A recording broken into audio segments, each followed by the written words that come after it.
now it's my pleasure to hand things over to Steve. Steve Smith is the owner and risk management consultant at Experiential Consulting, if you haven't met him or been in a session with him yet. He's worked in the outdoor industry for over 20 years across a variety of roles, including at Outward Bound, the Student Conservation Association, and at the Mountaineers.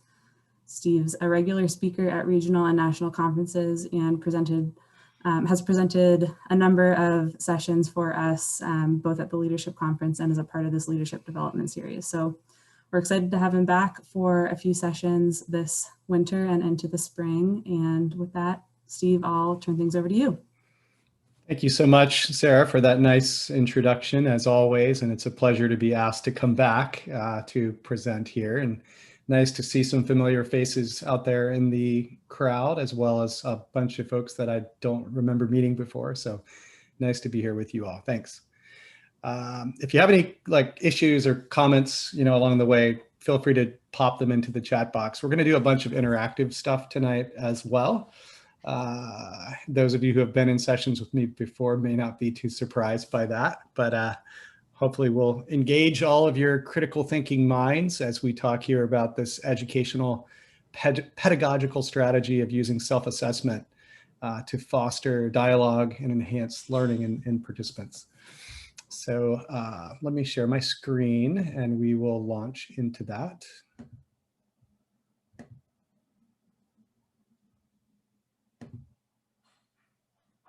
How's that look? Pretty good? Looks good. Super. Well, thanks again, Steve Smith, he, him pronouns, Experiential Consulting. It's great to be here with you all and really invite your active participation and comments. And we're going to have some small group things that we do, and just happy to, however this is going to be most engaging for you is how I would invite you to participate.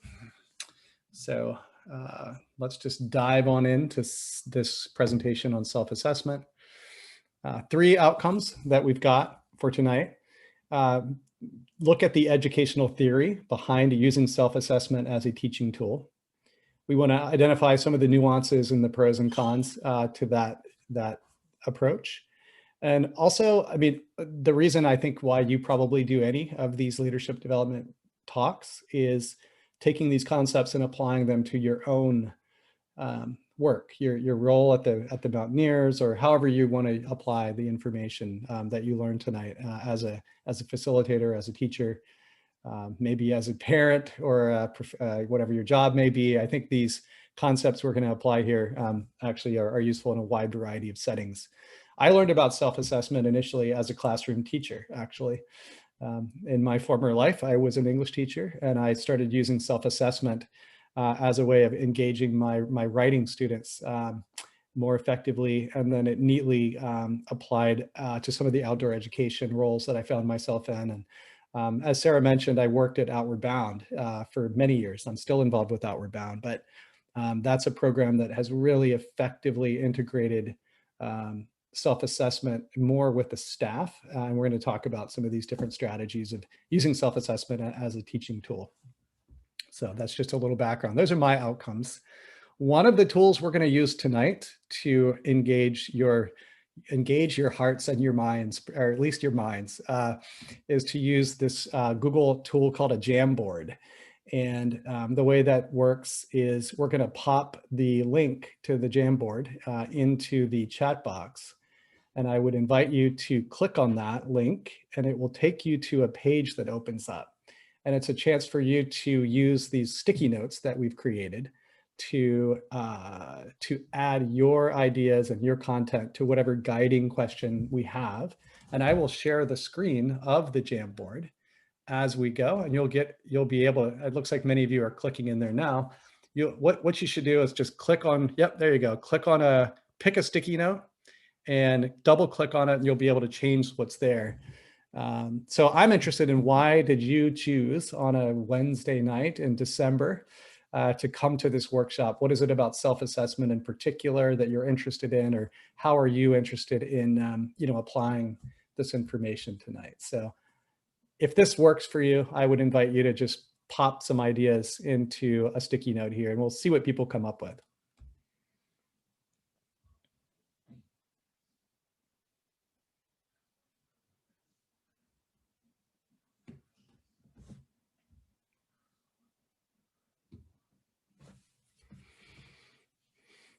Looks like we've got some Mountaineer Youth Club representation here, working on leadership ideas, another one about leadership ideas, self-improvement, always a good thing.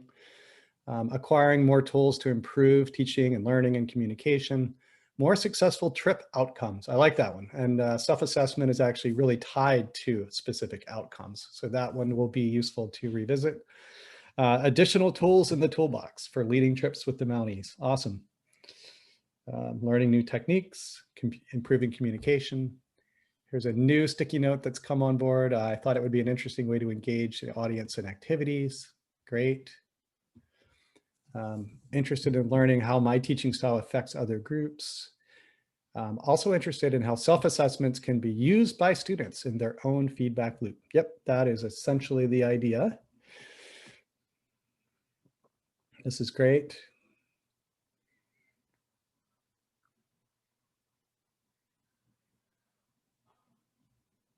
I'm going to give you about 1 more minute here to wrap these up.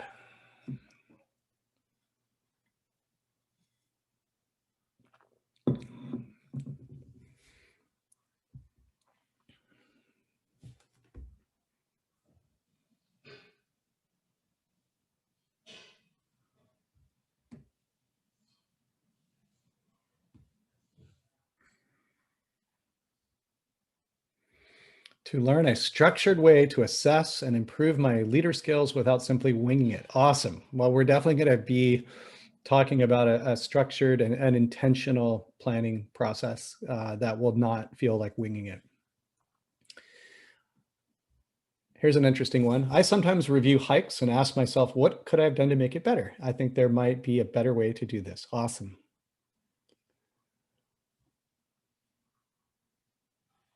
Okay, well, feel free to continue. If you're still inputting your info on the Jamboard, feel free to keep doing that, but I'm going to switch my screen back to the presentation now, and we're going to carry on.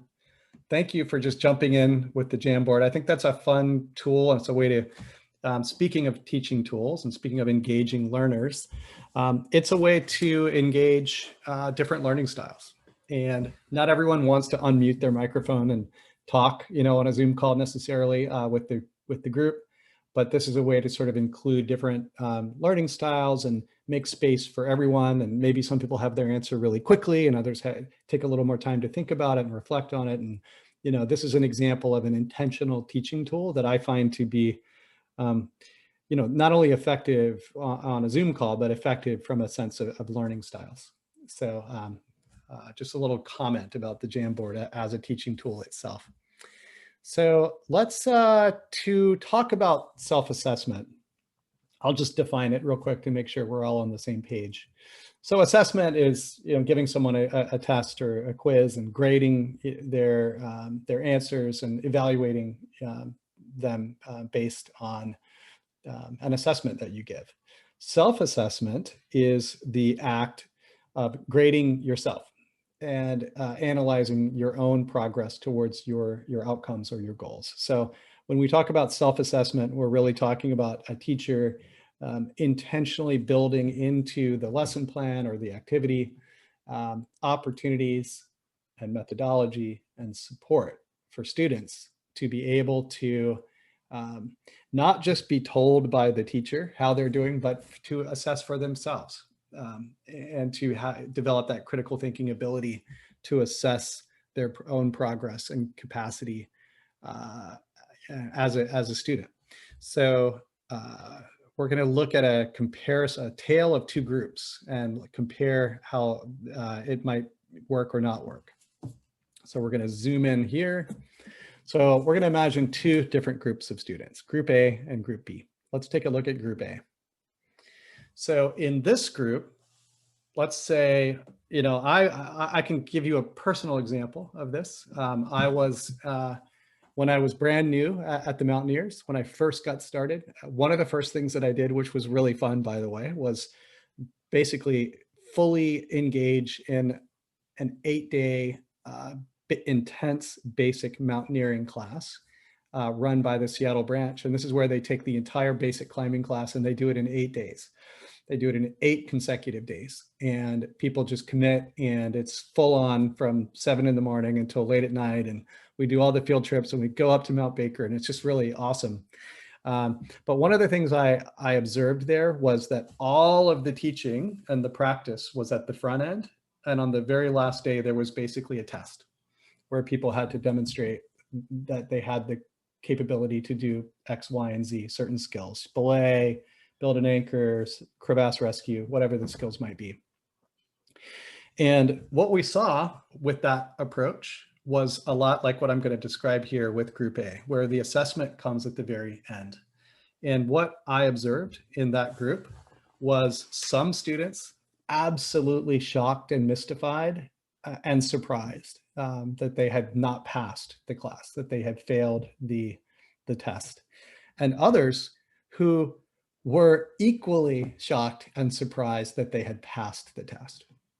So while one group might end up pleasantly surprised and one group might end up unpleasantly surprised, my point here is that neither was necessarily well served by that process, because you would think that by the end of an 8-day class, that you would know if you had passed or not. You would know if you had the skills. You would be able to recognize if you were competent to go out on a glacier, to lead a rock climb, to set up a belay, to set up a rappel, whatever it might be. So I would suggest that in this case, neither group was necessarily super well served by that test waiting until the very end for assessment to not happen along the way, right? So this is Group A. Group B, let's imagine where assessment and testing and conversations are happening between the instructors and the students throughout the entire course. And the students are learning for themselves what passing looks like, what failing looks like, what are the skills that you need to demonstrate in order to be successful with this curriculum. And in this model, we get to the end and there are no surprises. I think the students who know that they're performing the skills have the ability to recognize it themselves, and those who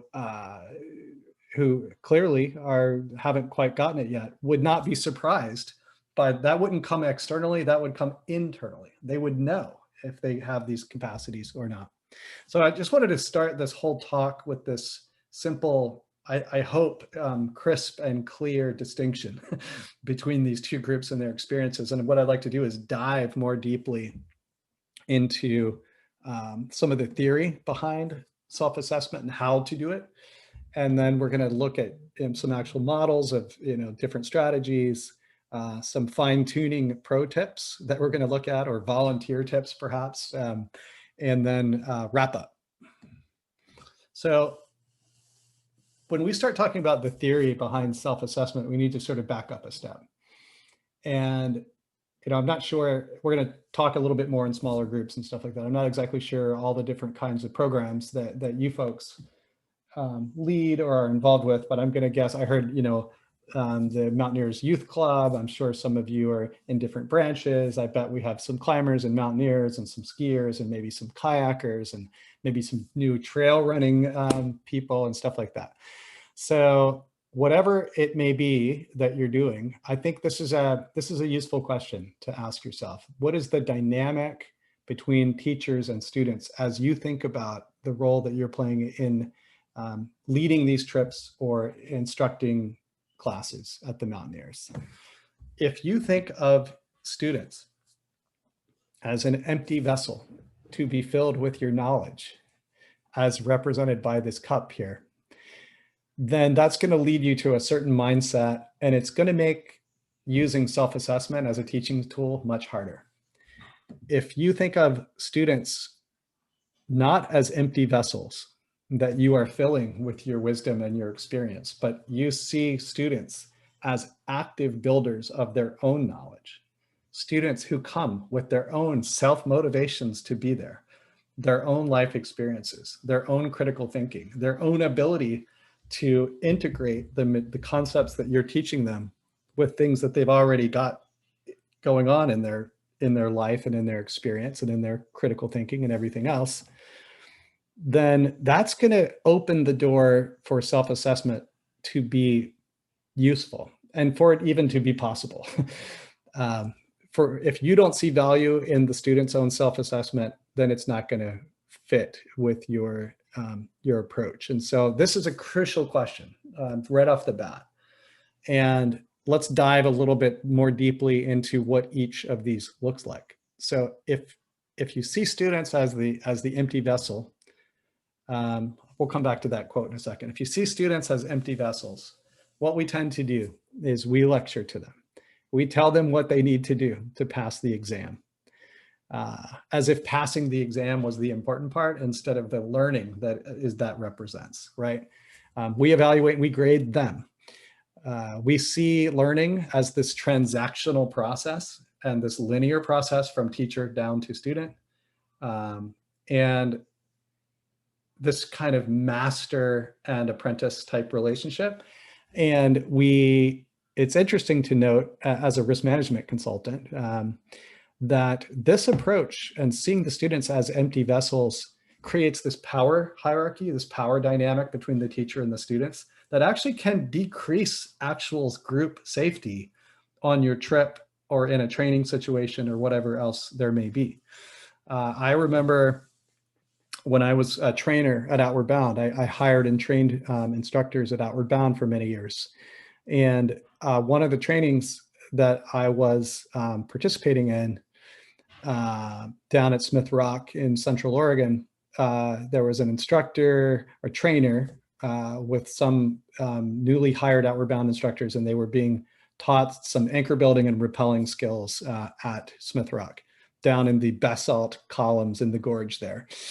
And they had learned how to tie the big honking knot master point, the double bite overhand knot with the redundant 2 loops on it.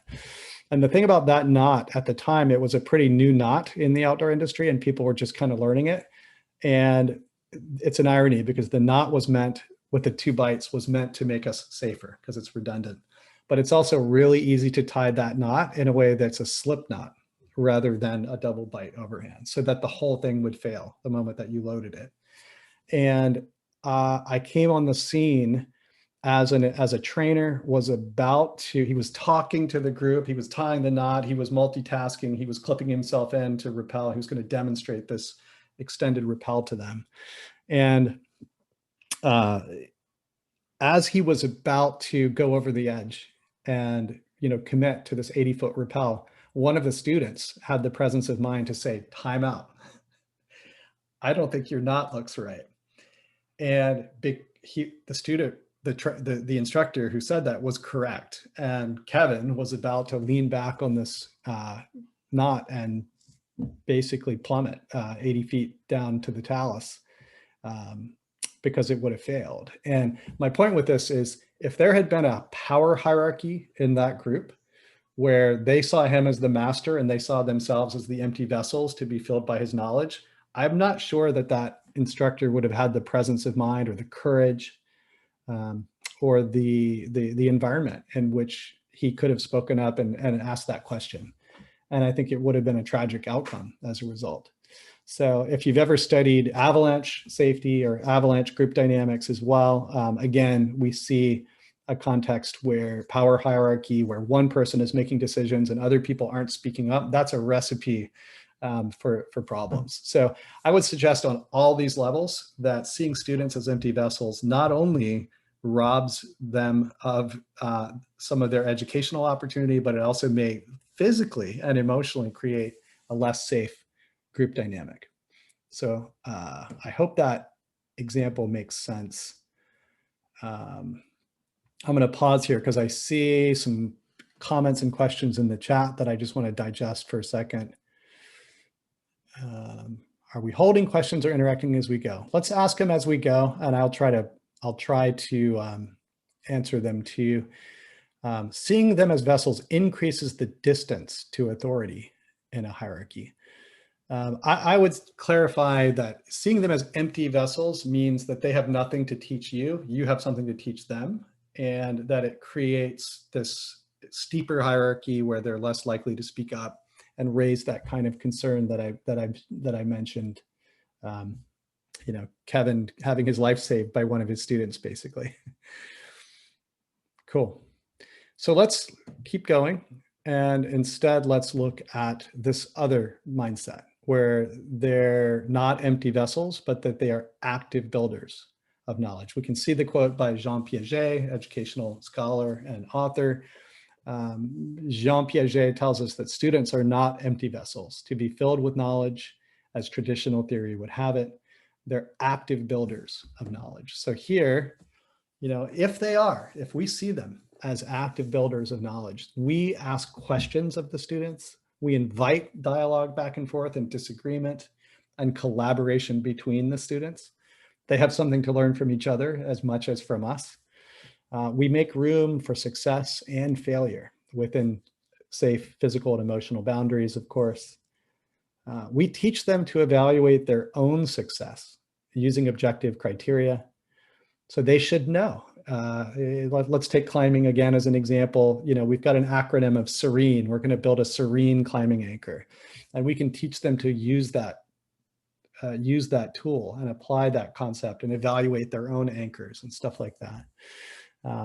In this dynamic, the power structure is actually creating the likelihood of someone pointing out to the instructor if something is going wrong or if they have a concern, and it just creates a much safer group dynamic with shared, you know, vision and decision making and openness and people asking for what they need and all that. So we have a very different dynamic here. Steve, question? Yeah, go ahead. So I've worked with some teenagers, and I've come across two cases that make this challenging. Yeah. One is either they choose not to accept the responsibility for their own learning and determining success. Mm-hmm. And there's also been a variety where they they're just trying to pass, so they're not willing to to assess themselves honestly. Do you have any thoughts on how to handle that? Nestor, I really appreciate your bringing those points up, because that's actually my next piece, is to talk about where this works and where it doesn't. So let me do that, and then we'll come back to that specific. Those are really excellent examples. Cool, thanks. Does that work? Yep, great, thank you. Thanks, excellent. So that's the theory. And as Nestor's excellent question just raised, you know, the theory is one thing and how we apply it, when it works and when it doesn't.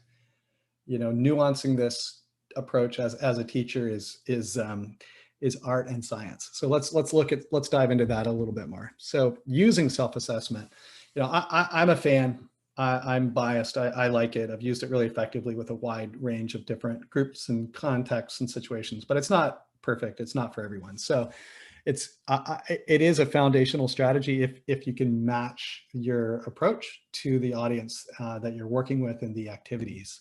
So it does work particularly well with adults.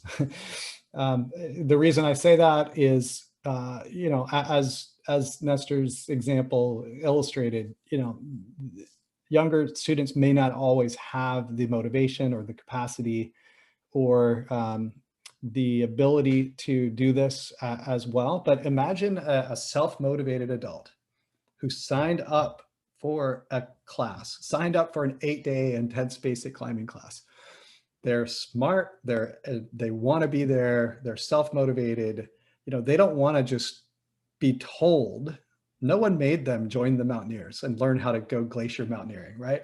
They are self-motivated. They want to know if they're doing something wrong, and they also want to have the ability to recognize what's working and what isn't. So it's a very different situation than what I think some of the really challenging, the different contexts that Nestor's question was raising. So this works super well with adults.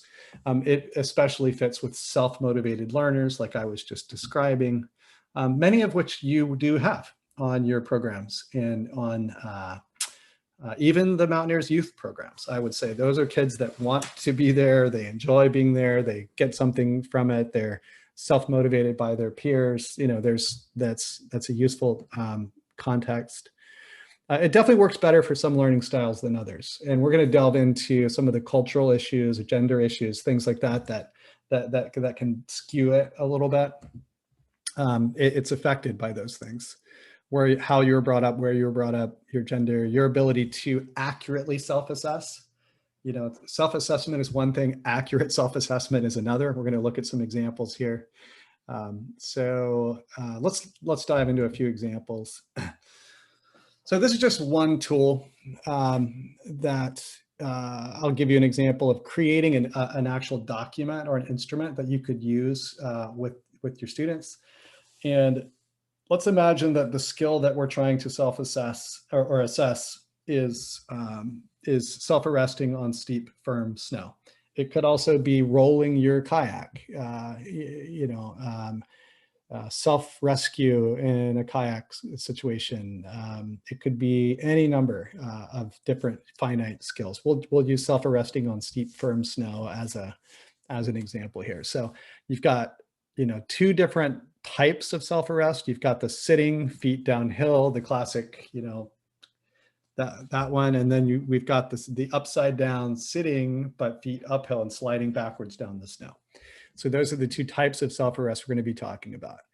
And what we invite the student, this person performing the self-arrest skills to do is to evaluate themselves. We could use like a standard gradient, like excellent, proficient, needs work, ineffective, and maybe did not observe, some kind of a spectrum like that, right? And we would invite them to self-assess. How would you grade yourself and what comments do you have about your ability to do these things? So here, the student self-assesses that they're excellent at this self-arrest of sitting with the feet downhill and that they're able to really consistently do it on steep slopes. Not as comfortable, the student states that they're not as comfortable, they need work on the feet uphill. A lot of people do. That's kind of scary when you find yourself upside down, sliding down the hill that first time. And they're finding that they're unable to consistently do that. So after the student has done their self-assessment, reflected on that, evaluated themselves, then the instructor, you in this case perhaps, might offer your perspective. And you might say, well, maybe not excellent on the feet downhill because I noticed Timmy rolling towards the head of his axe, not as consistently, and sometimes rolling towards the spike or whatever it might be. So, so there's a little gap between what the instructor sees and what the student sees. They agree that Timmy needs work in the feet downhill approach. So what's useful is not that the instructor has the final word and that the instructor is right and the student is wrong. That's really not the point. The point is to look for where there might be differences between what the student thinks is happening and what the instructor observes is happening, and the opportunity that comes from that discussion to have a meaningful dialogue about that and to start to calibrate what we're seeing. So when there's differences, that's where the most useful dialogue can come out of this kind of a process. That's a simple student example. Let's look at a slightly more complex example where maybe instructors are training each other. Maybe it's a peer-to-peer kind of instructor training example. And here, it's a little bit more puzzle pieces. And I don't think it's as simple as that, the one I just showed. What I find to be most useful in an instructor training situation where you're training at a higher level is to start with the person's self-assessment, just like we did, and then weave in some peer feedback. Let's see what your peers have to observe about, what they saw in your anchor or in this whatever. And maybe there's nothing left for the trainer to say at that point. Maybe between the person being trained and their peers, maybe they've covered 90% of it. You might have just one observation to add something nuanced to add about, oh yeah, no, I've seen people equalize their anchors like this instead, or however you want to weave that in. But this process of going from self-assess to peer assess, and then trainer just adds, a little nugget at the very end. That's a very powerful way to get folks to reflect on and learn, especially like new technical skills or something, maybe they're used to building anchors, as a personal climber, but they've never done it in an institutional, formal kind of setting using this acronym or whatever it might be. So, I find this to be a really successful approach that I've used a lot. And while it may seem cumbersome or maybe time consuming, it's actually a really powerful way. If you can create the kind of environment where people are bought into this and are respectfully giving effective feedback with examples, I find it to be a really useful way. Let's see what kind of comments we're getting in the chat. Great. So we're going to come back. There's some good questions about cultural stuff. Talk about the practical output stuff within the scope of the course. Yeah, so there's a question about, is this really within the scope of the course in terms of having these documents? And absolutely, you need to build it into your lesson plan and have this sort of approach from the very beginning. And we're going to get to a slide here where we kind of talk about some of that different planning, the planning side of this, and setting yourself up with those resources. So, again, here's an example, Carl, of that form.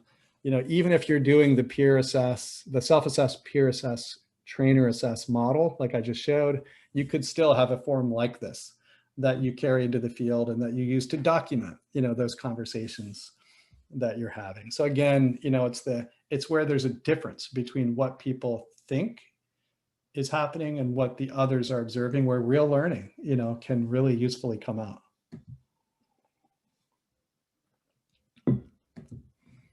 So let's go to Jamboard number 2, please. And this is going to invite you to play with these concepts a little bit. And let's look at Jamboard number 2.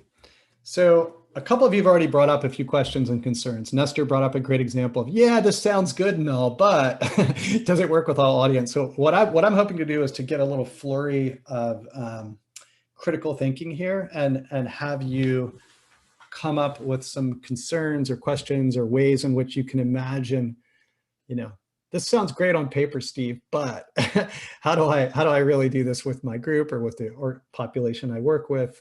So let's give you a moment to just imagine like what might not work, or what are you struggling with this this concept. So take your time on this.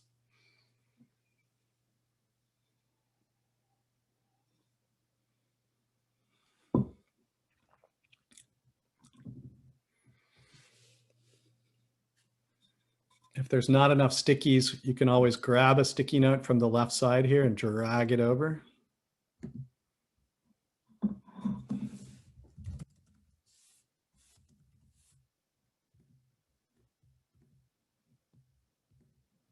You can just drag another one like that by grabbing them from the left side if there's not enough.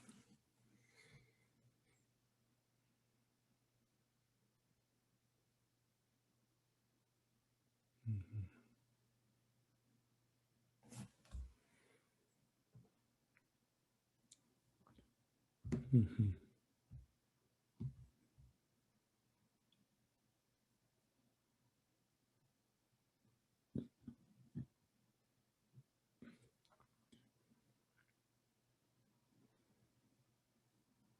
Mm-hmm.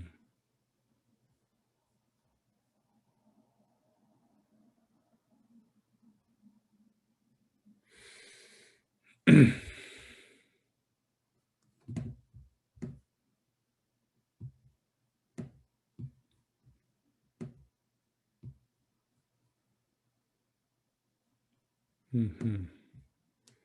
I'm kind of clustering things together in similar groups, so you'll see me moving things around here.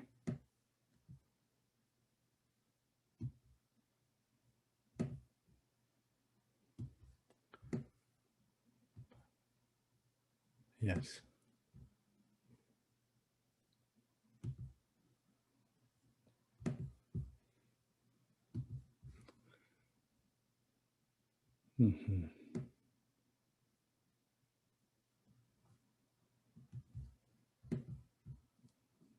Mm-hmm.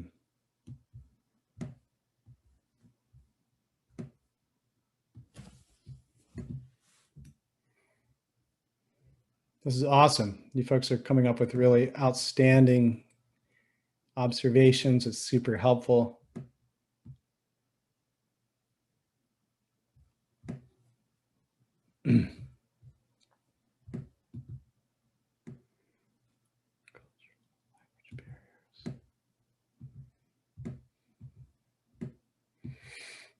Okay, some really great comments here, and I'm glad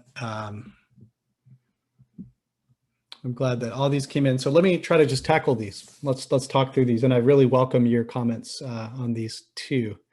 If you have a comment to make, please raise your hand or just unmute yourself and jump in. But I'll just start talking through some of these. So can be very time consuming. That's the first one, and I think that's can be true, and that is valid. And I also want to just question the balance between the time that it takes to lecturing is quick and easy. It's really quick and easy to get through a lot of material by just like rattling it off and lecturing it to folks. But how much of it actually sticks? How do we know, that they're absorbing and are able to demonstrate proficiency in the things that we're teaching them? And this trade-off between time and how much the students are learning, I think is again, it's art and science, but I'm taking a lot of time here to give you space to interact with this material. And some might argue that this is a very time-consuming part of our webinar tonight. But I would suggest that it's where some of the most learning happens with adults, is where you give them space to interact with the material, and that you don't rush through stuff. If you find that you have too much content to cover while allowing any room for students to self-assess and to reflect back on their learning, then you may need to cover less stuff, in that lesson plan or in that day or in that class. And when I was at the Mountaineers, one of the really interesting projects that we did with the basic climbing class was to clearly identify and agree on specific educational outcomes that all the climbing classes across the different branches were going to have. And from that, I think it really helped people let go of stuff that they had been stacking up on some of those courses, feeling like they had to cover these things, when in fact it didn't actually meet the essential educational outcomes of the course. So, it is time consuming, but I would suggest, teaching without knowing how your students are learning stuff is also time consuming, because you're not sure you're getting the value out of the time that you're spending. So I guess I would just sort of philosophically push back a little bit on the time consuming concern, valid as it may be. Skills and knowledge are so brand new to the student that they may not know if they're assessing themselves accurately, 100%. And that's where the calibrating comes in that dialogue. If they think they're doing something really well and you see that there's a gap, or vice versa, they may really be hard on themselves and say, I have no idea how to build this anchor, and they're doing it beautifully every time. They do need to learn and to be taught how to self-assess. It goes with this one too. And it really comes in that interchange between the dialogue, between trainers and students, or between peers and students. And it is not something that they might necessarily start with, but if you build it into your program from the very beginning and you normalize it and you make a safe space and you do it in positive ways, I think it starts to address some of these ones down here, these uncomfortable moments, too much praise, someone who gives themselves 10 out of 10, bridging that gap. I think this is where all the learning and the positive aspects of self-assessment really happen, are in those uncomfortable, challenging, sort of bridging those gaps. Doing this during physical training where paper isn't feasible, and this one actually relates to another one that I saw. Oh yeah, for a program like Mac, how do you effectively do all this without creating a mountain of paperwork? You don't need to use that form that I showed at all. That's just one way. If that form is useful for this webinar because it lets you see, what we're talking about, but you could do self-assessment completely verbally. You don't need a mountain of paperwork. You could do it a whole bunch of different ways. The point is the dialogue and the conversation and the gap between what the student sees and what you see, and having that dialogue. And it doesn't necessarily need to be a mountain of paperwork at all. How do we come up with the appropriate framework for a given class? We can't list 50 different skills a student has to learn in climbing. And I think this comes back to that exercise that we did some years ago, where if you are really clear about your educational outcomes for the course, like we need people to be self-reliant, able to travel on glaciers, able to accurately assess, and if they're going to trust an anchor or not, if those are some of the outcomes, then I think that would really help you nail down some more finite specific things, and you wouldn't need a list of 50 necessarily. So I think it's tied back to being clear about the real essential outcomes of the course itself. This is a really useful one here, this orange one in the middle. I've seen many articles and studies about women being less likely to self-assess accurately versus men, meaning that women judge themselves more harshly. And I might say it a slightly different way, which is that men are overconfident. And I often see that that's the case. My wife was a surgeon for many years, and she would train residents, surgical residents, and she would often see, the young male surgeons just ready to jump in, and their self-assessment was that they could do anything.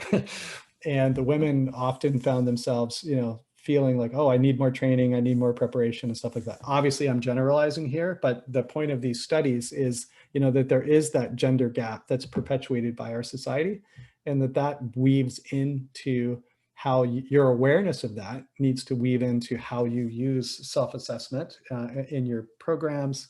I would say there's a cultural side of that too. Some people mentioned that. Somewhere in here, there was a reference to just a cultural difference. Some societies, folks might not be taught, in some societies or parts of the US, people might be really taught to be super humble and always self-effacing and always underselling yourself and stuff like that. So, being aware of those cultural aspects, I think, is really important.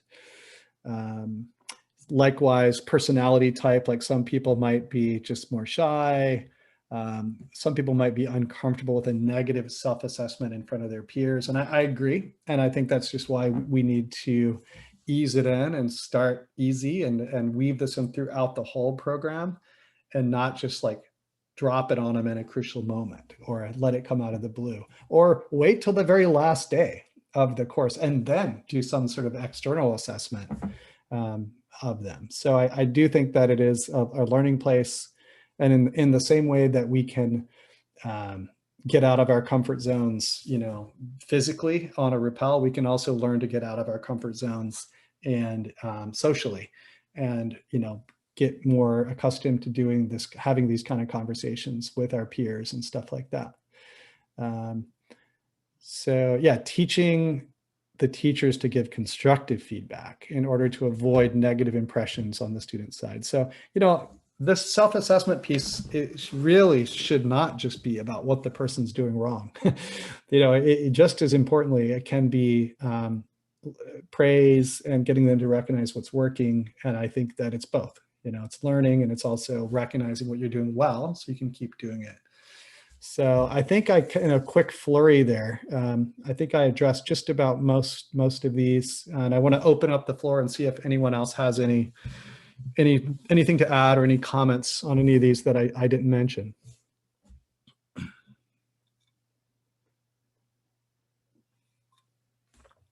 I'll look in the chat box too.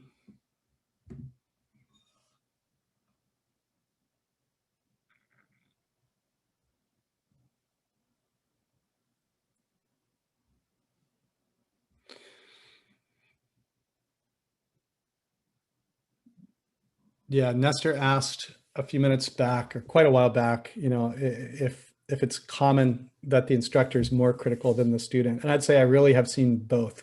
And especially with instructors being trained or people that are, higher level, they're often much harder on themselves than the trainer might be. So that's kind of interesting. Yeah, great. Any comments from anyone on any of these sticky notes or anything you'd like to add before we move on?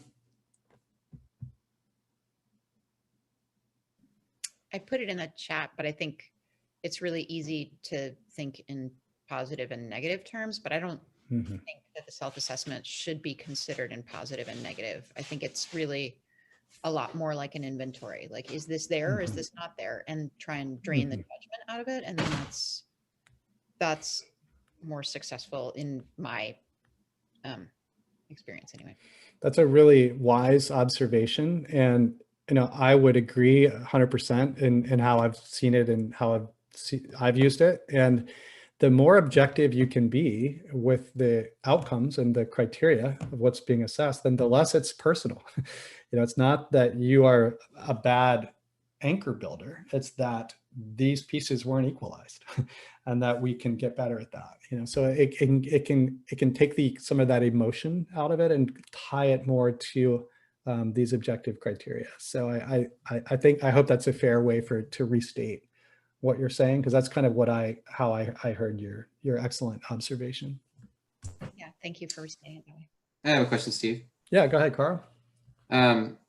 Is there any part of the presentation where sort of more along the lines of like the practical application of like, if you're in the field or you're at a skills workshop and when is the appropriate time, at the end of the day once, or like after each station, or like, the frequency and how in depth you go with these would be important to figure out. That's a great question. I think it really depends on so many factors, like what time of day it is. Are they hungry? Do they need a break?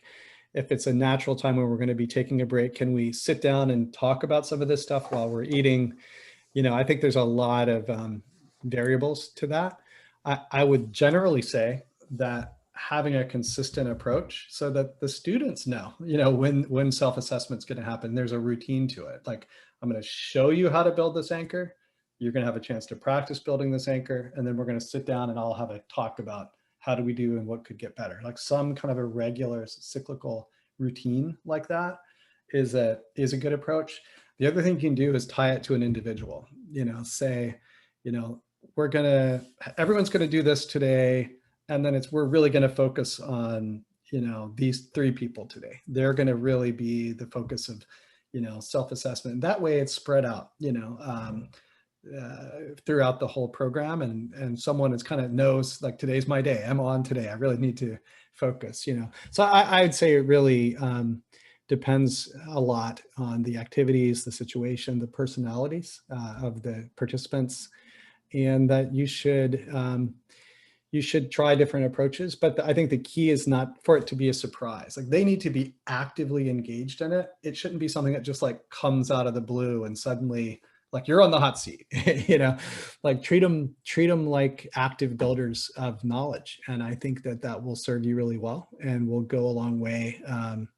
However you strategize that, I hope that's a helpful answer. What do you think of that, Carl? I think that's a really good idea. The experience we've had is just kind of at the end of the day, we'll do like a feedback circle, an evaluation circle, and that's been our routine, but maybe doing that more frequently than just one time at the end of each thing could be something we could try. I think to do it as part of the educational activity, not an end of day, like let's look back at the whole day, but more like woven really naturally into the progression of skills and learning itself, so it's not an assessment that comes at the end. It's a self-assessment that reinforces the skill in the moment, in the context. You can actually look at, here's the cliff edge, here's the anchor, here's the bolt. Let's talk about it right here while it's all fresh. I think that's To me, that's with the students you work with and their age and the context. To me, I think that would be a more effective approach. Which is not to say that you wouldn't do an end of day circle and talk about what they learned and stuff like that too. But if you're really specifically talking about self-assessment as a tool to reinforce, particular moments, particular aspects, particular learning for them, I would weave it throughout the whole day.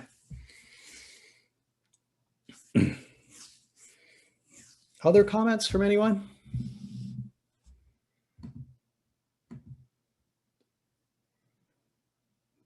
Yeah, Shona suggests just one skill, one self-assessment. That's a very straightforward rhythm, and that people know what to expect.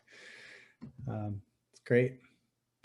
All right, let's go back into our bigger presentation here. I hope this Prezi is back on the screen now. I want to give you some pro tips to talk about. So as we've said, and as I've said a few times, this really isn't going to work so well if you are not clear yourself about the real outcomes of the course or of the activity.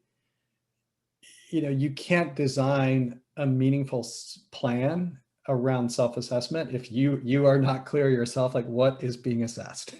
What are the essential things that really need to be by the end of this course, by the end of this trip, by the end of this day, students should be able to X. Students should be able to demonstrate X. And if you don't know what that is, then we can't do a self-assessment that takes us anywhere useful.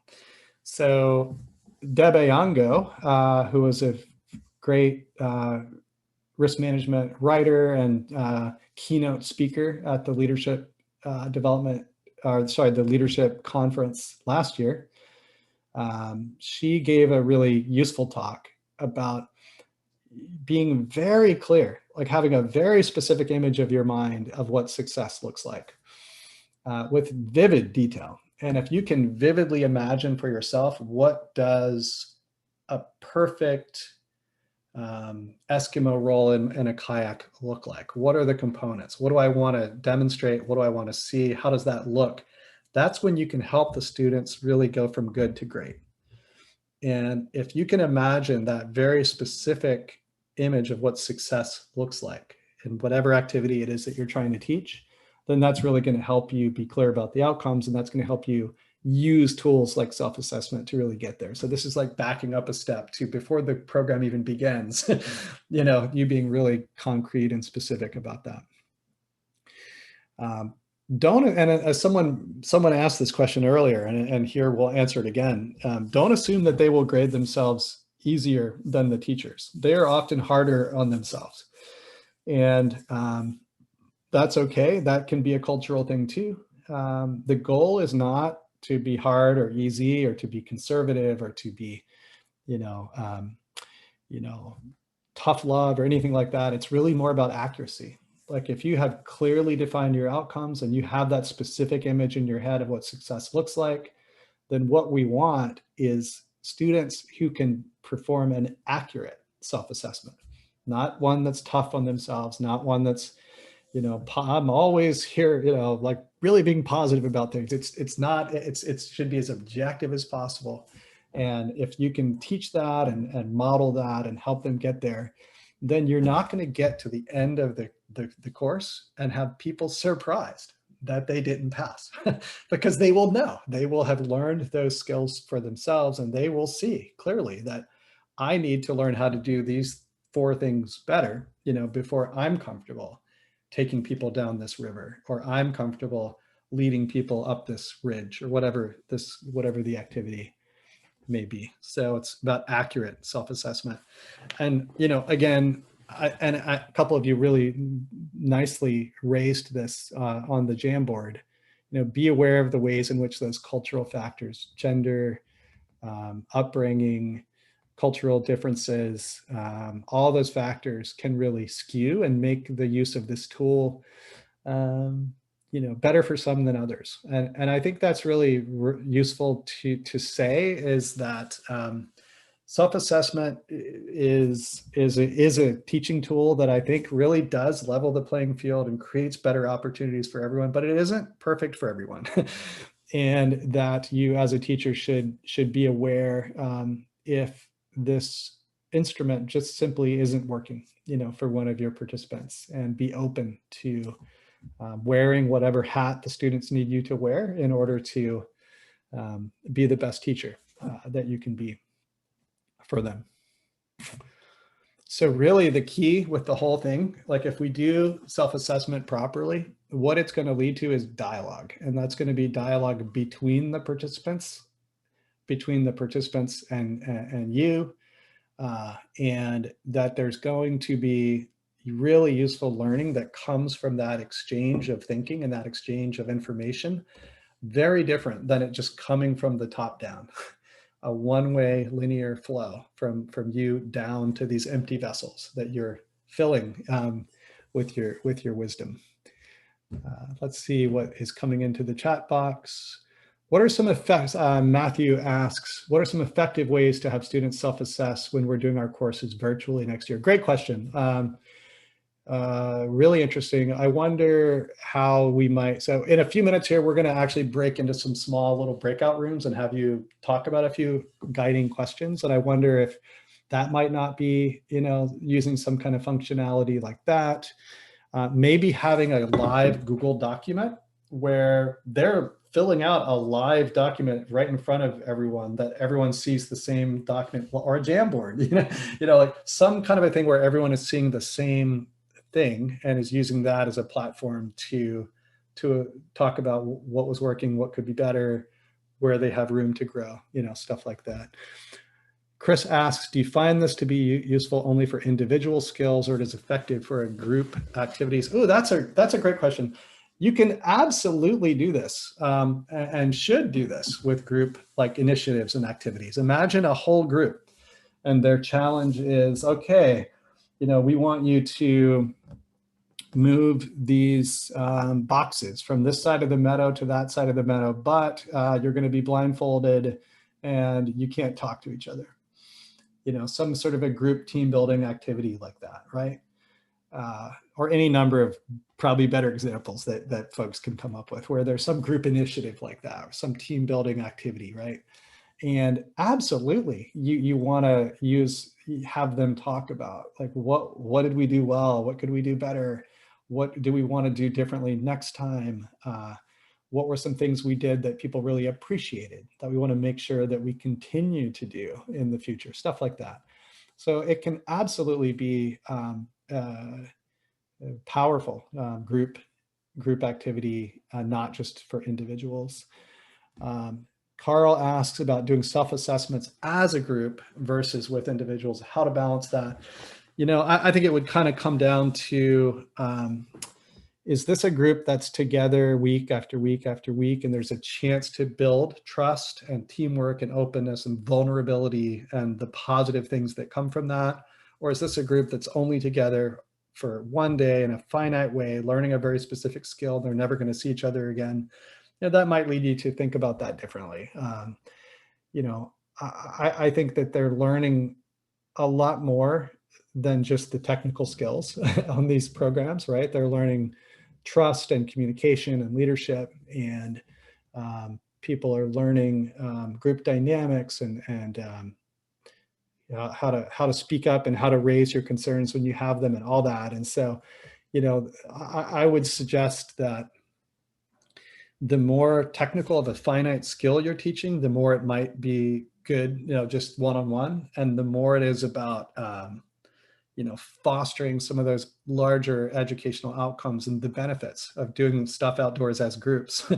The reason we come together in these groups is that there's value to that sort of group dynamic and that group learning, and that, we're learning social emotional skills in the same way we're learning technical skills. So I hope that that's just some thoughts around how to balance that self-assessment as a group versus as an individual. Kim asks, can we discuss how to instruct when students self-assess at different levels? Some may be novices and others more expert. Needing to plan a progression into the instruction model. Absolutely. So by progression, that's kind of starting with some easier skills that everyone can do and working your way incrementally up in a sort of staircase-like fashion into more challenging situations. And that's the classic sort of experiential education model. We start with easier, we start about walking on snow before we start self-arresting on snow and stuff like that. So, I think that you're absolutely right, Kim, that having a progression is great. And if some of the students are really more expert at it from the beginning, wonderful. They can help you be role models and instructors, and you can create some of that powerful peer-to-peer kind of learning, as a result. So I think that would be a wonderful problem to have, some students that are coming in with a lot of skill or capacity at this already could be excellent resources and role models to help you, spread this around more evenly throughout the whole group. And learning from peers is a super, it is a learning style. And I think that it is especially with younger kids, the students that Carl works with, I think that could be a very powerful opportunity. And I know they have different ages too, so maybe some of the more mature students might be able to play that leadership role and stuff like that. Other comments or questions? I want to just open up the floor if anyone has anything they want to add.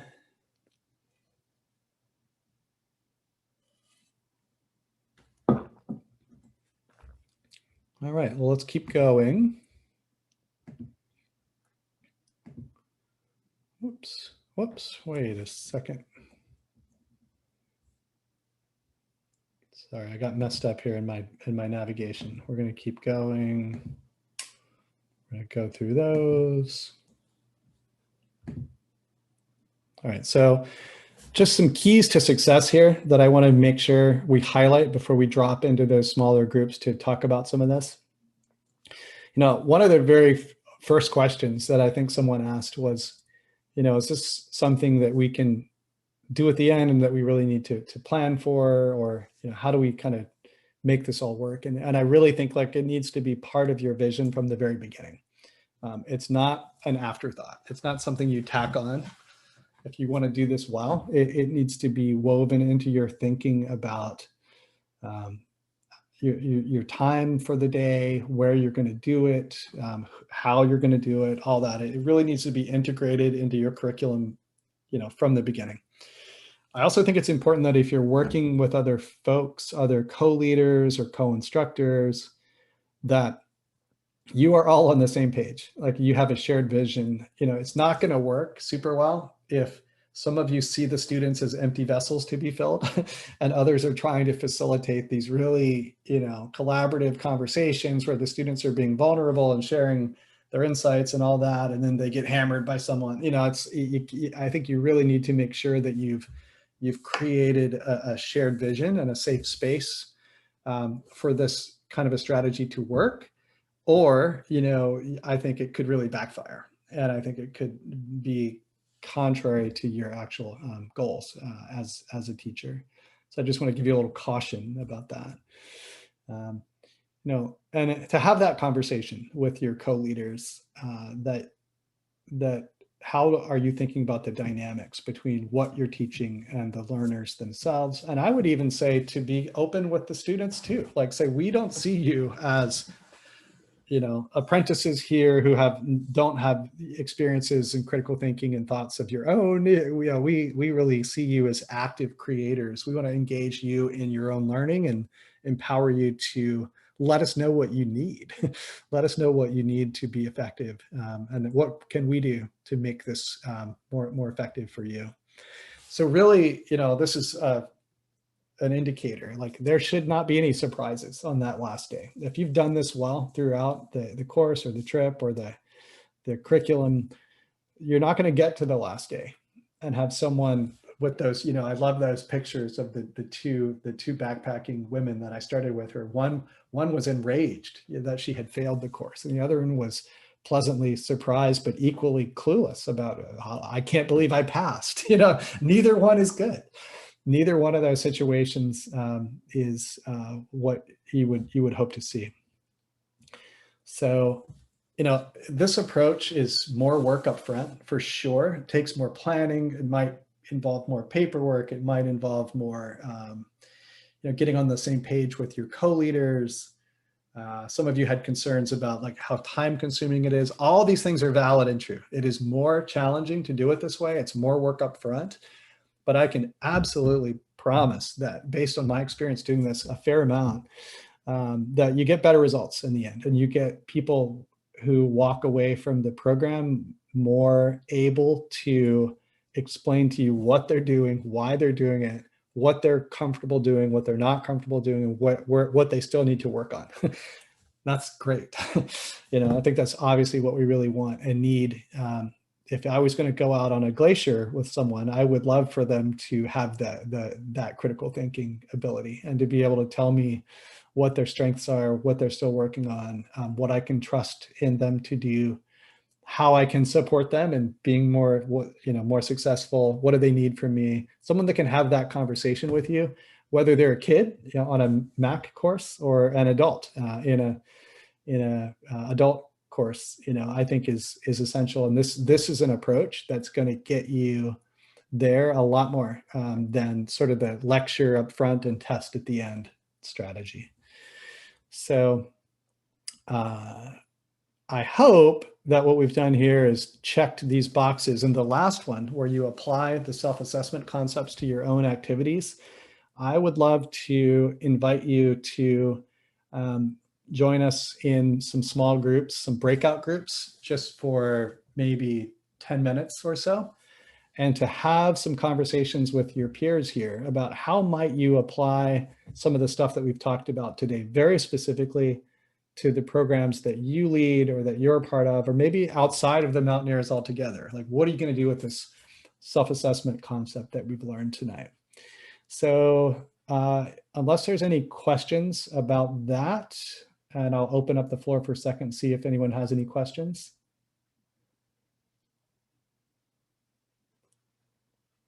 Not hearing any questions.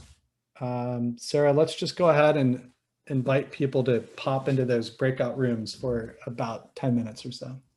Awesome. We've got mostly groups of 3 and a couple of groups of 4. There's a 10-minute timer on the room, so you guys should have a heads up of when you're coming back, but I'll send messages as well. And again, I think breakout rooms are fairly well understood at this point through Zoom participation, but there is a request help from the host or something like that button. So if a question comes up and you need something, give a holler and Steve or I can drop in to help out. All right, so invitation should pop up to join the rooms, and we'll see you all back here in about 10 minutes.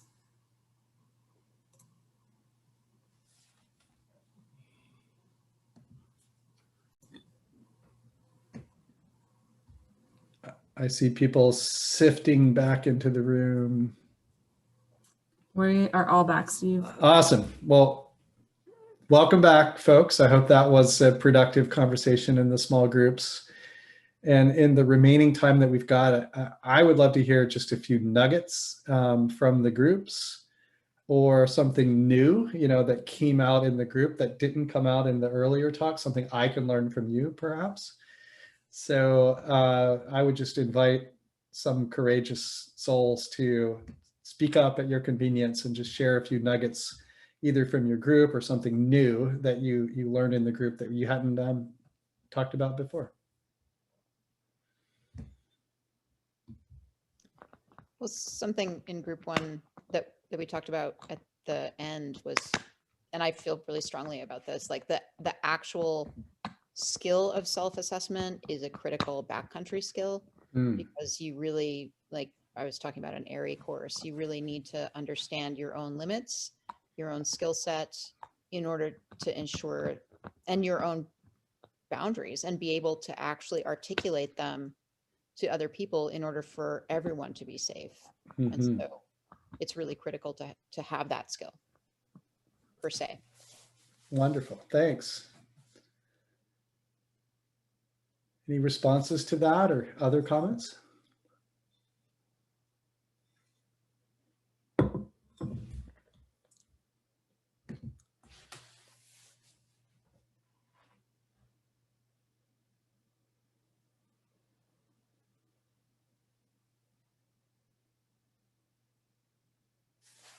can see a few of you just itching to say something. I want to impel you to do it. So I guess getting back to some of the challenge that I've had, if you're, let's say you're running a trip or teaching a class and you're encouraging self-assessment, you're using self-assessment as a tool and folks aren't self-assessing well. Mm-hmm. Do you have any tips, tricks, techniques, thoughts on how to help them do that? Because I can, that is often, if they're not self-assessing well, that is often distracting to the whole group and presents some other challenges. Mm-hmm.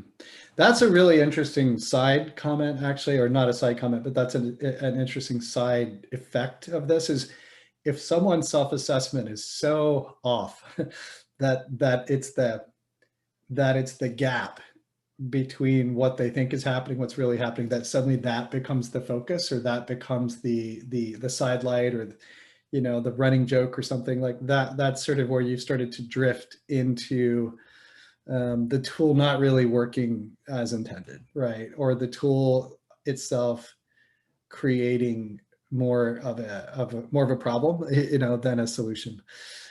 So I think that's interesting. But back to the initial question about if someone is really so far off in their assessment, it may be that in the time that you have, in the week or the month or the day, that you have that participant, that you can't really fully get there. It's possible that this tool will be imperfect for what they have to learn on that course.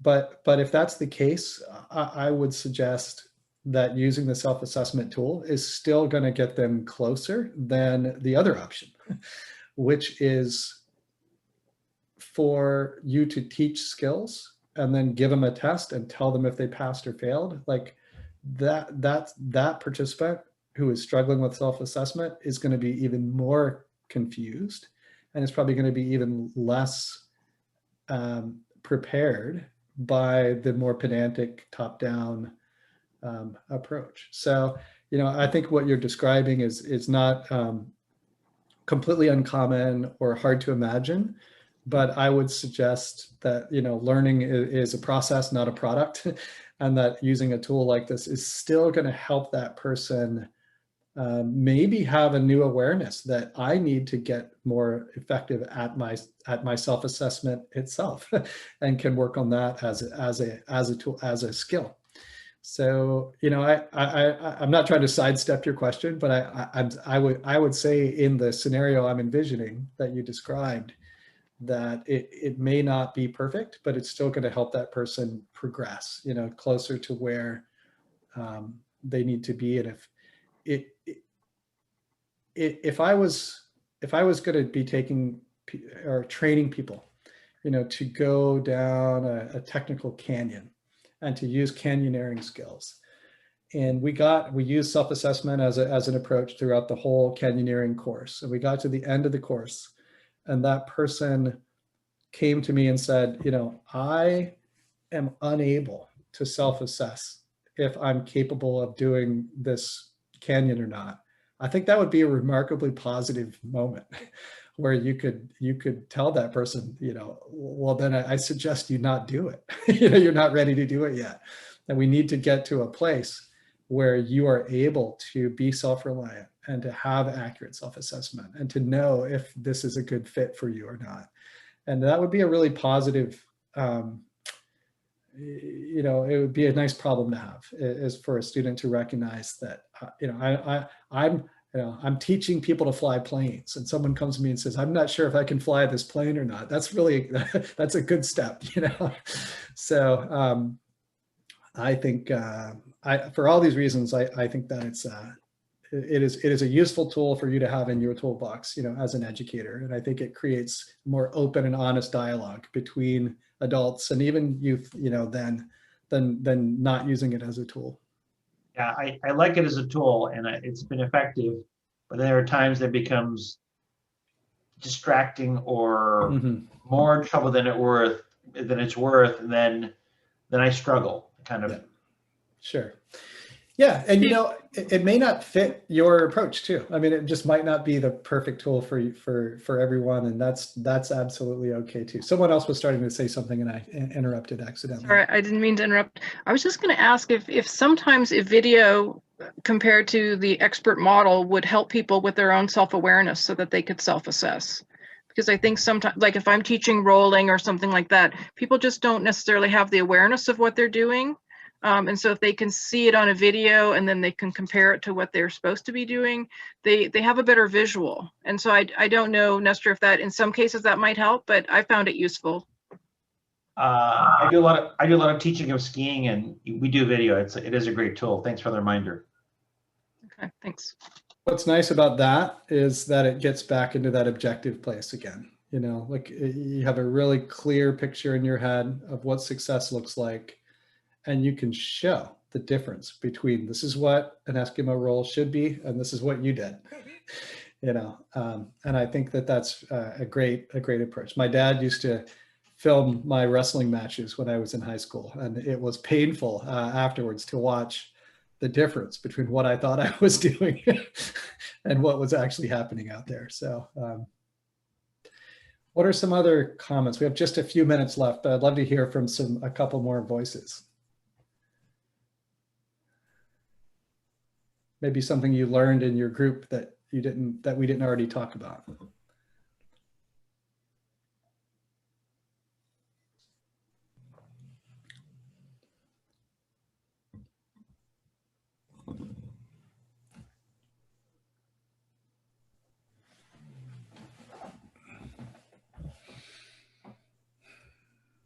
Or perhaps a way that you might use this skill, like a creative idea you had for using self-assessment in one of your activities.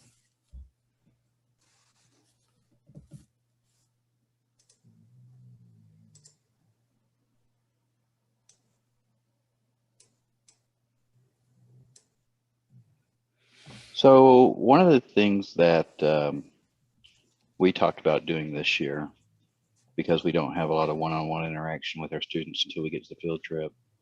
And it's kind of a no pressure thing. It doesn't count as a grade, but to do like a capstone before the field trip, just a little Google questionnaire to get a feel for where students are with what they were supposed to be learning in the class.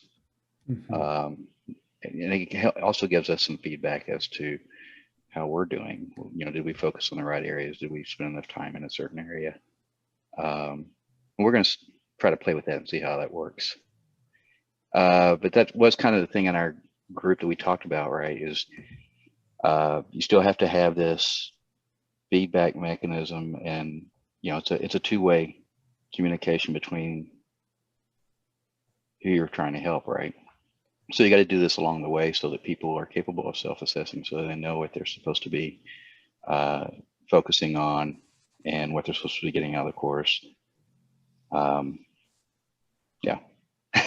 That's great, Danny. Thanks for sharing that. Yeah, I think I like you connecting it back to sort of the overall essential outcomes and the goals of the course and why are we doing this, and I think using those checkpoints and those strategies along the way can really help to reinforce that.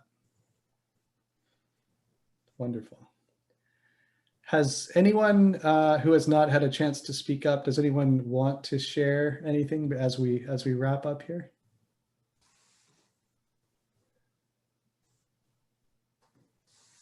Steve, we had one hand up from Carl, but okay, maybe not anymore. I'm not sure. Oh, well, I didn't want to take anyone else's time, but if no one else has anything to say, I'm always happy to. Let's do it. There's two things. All the talk of like having a good example and a good model makes me think about the program and how there's some students in it who've been there for a few years and like they have everything so dialed, and like I would like in my mind I'm like, okay, so I'll be like, look, example, is this kid. He's dialed. Look at that. He's great. But then I feel like that probably like maybe wouldn't be a good way, because that would like create some weird social dynamics of like this one's the expert and like these ones aren't. And but like in terms of like having a positive example, like having that clear image of what I want the outcome to be, it's like, well, I know these kids in the club are like they got everything down, and like they're out there doing rad stuff, and like they are outdoors people. Like they've been molded into outdoors people by this program, and I think that's a success. But just like being careful about like putting any one thing on a pedestal like that, or just being mindful of what examples are used. And I was like, well, then I'm not sure how I would make a good example if I can't use an individual. But is there like a mindful and like sensitive way to do that? What if you had them, like, after they did it, model the self-assessment as well? And then you've got the whole package in one. They would have to be good self-assessors. So I would have to be a good self-assessor teacher. What a great goal. Carl, Yeah. could you have the other participants assess that model and say, you know, what worked and what didn't? And if maybe they wouldn't be able to find anything wrong, but that wouldn't be you putting that person on a pedestal. They could work on their self-assessment skills using that model. Oh yeah. Yeah. So like they could be like the self-assessment guinea pig kind of thing. Yeah, and I might like let that person know ahead of time that you'd appreciate if they would volunteer, but you know, just so they're prepared for it. And it would be interesting to see how people would assess. Yeah. Totally. I also feel like it's an opportunity for the growth mindset. So instead of saying you did this very well, that could potentially, so especially if it's the first person, it could potentially set everyone else for the bar. You could just say, well, I can tell you really practiced that, or kind of give that type of feedback instead of very specific, oh, you did that perfectly. And I can tell you put a lot of time into that.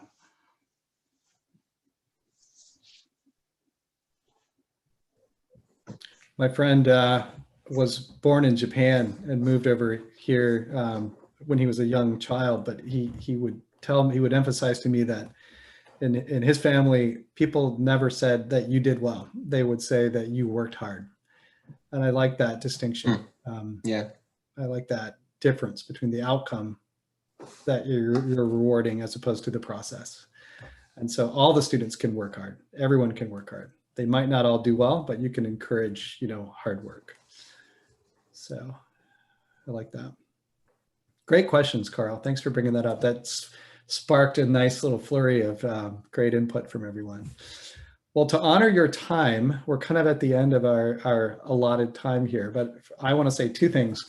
One, I really appreciate the wonderful questions and engagement and critical thinking that all of you brought. And I think that, you know, your students will really benefit from that approach that you bring, as well as, you know, your intentional consideration, not only of self-assessment as a teaching tool, but backing up a step, the essential outcomes of the course itself. Why are we teaching this course? And how can we tie our self-assessment to, you know, those essential outcomes? So I hope that resonates with you. And I also want to say that, you know, with COVID and the challenges in our society right now and all the things that people are struggling with, that people need the mountaineers, and they need these sort of outdoor experiences and the camaraderie and the connections that they get from this more than they probably ever have. And that it's super important, the work that you all are doing and the volunteer time that you're putting in, or the staff time that you're putting in, and that it's really beneficial for people and for not just for the club, but for all the people that you're out there working with. So I hope that, you know, just to, you know, say thanks to you for the incredible work that you're doing and the positive effect that it has right now on people's lives. And I hope that this conversation tonight just gave you some more, you know, tools in your toolbox as educators and as leaders and as facilitators to make that hard work that you're doing even more effective as a result of being really intentional and designing the whole thing, starting with the end in mind and designing the whole thing really thoughtfully. So thanks so much. I really enjoyed talking with you all tonight, and I will turn it back over